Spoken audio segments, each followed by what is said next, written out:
chapitre 20. Lorsque le tumulte eut cessé, Paul réunit les disciples, et après les avoir exhortés, prit congé d'eux et partit pour aller en Macédoine.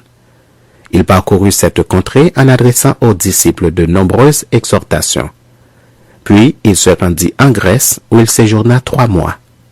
Il était sur le point de s'embarquer pour la Syrie quand les Juifs lui dressèrent des embûches. Alors il se décida à reprendre la route de la Macédoine.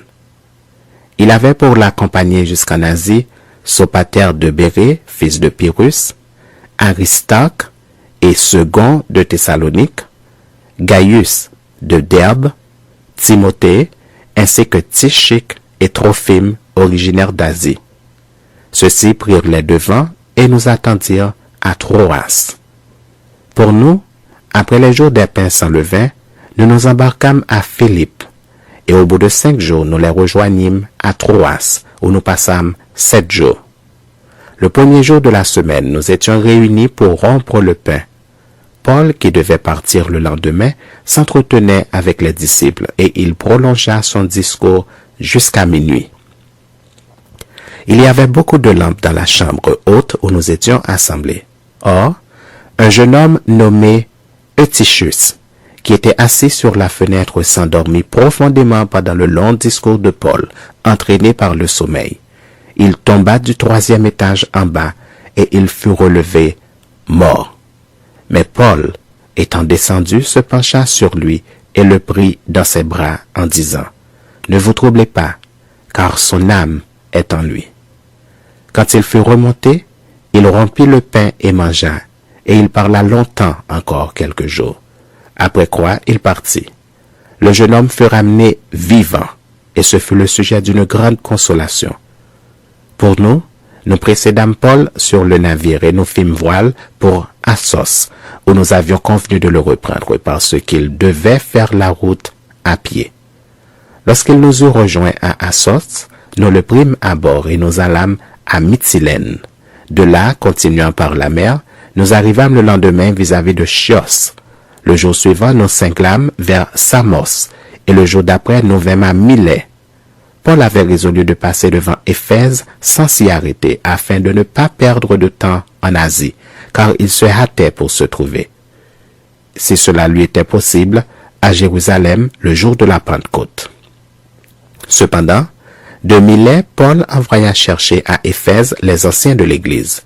Lorsqu'ils furent arrivés vers lui, il leur dit, « Vous savez de quelle manière, depuis le premier jour où je suis entré en Asie, je me suis sans cesse conduit avec vous, servant le Seigneur en toute humilité, avec larmes et au milieu des épreuves que me suscitaient les embûches des Juifs. Vous savez que je n'ai rien caché de ce qui vous était utile, et que je n'ai pas craint de vous prêcher et de vous enseigner publiquement et dans les maisons, annonçant aux Juifs et aux Grecs la repentance envers Dieu et la foi en notre Seigneur Jésus-Christ. Et maintenant voici, lié par l'Esprit, je vais à Jérusalem, ne sachant pas ce qui m'y arrivera. Seulement, de ville en ville, l'Esprit Saint m'avertit que des liens et des tribulations m'attendent.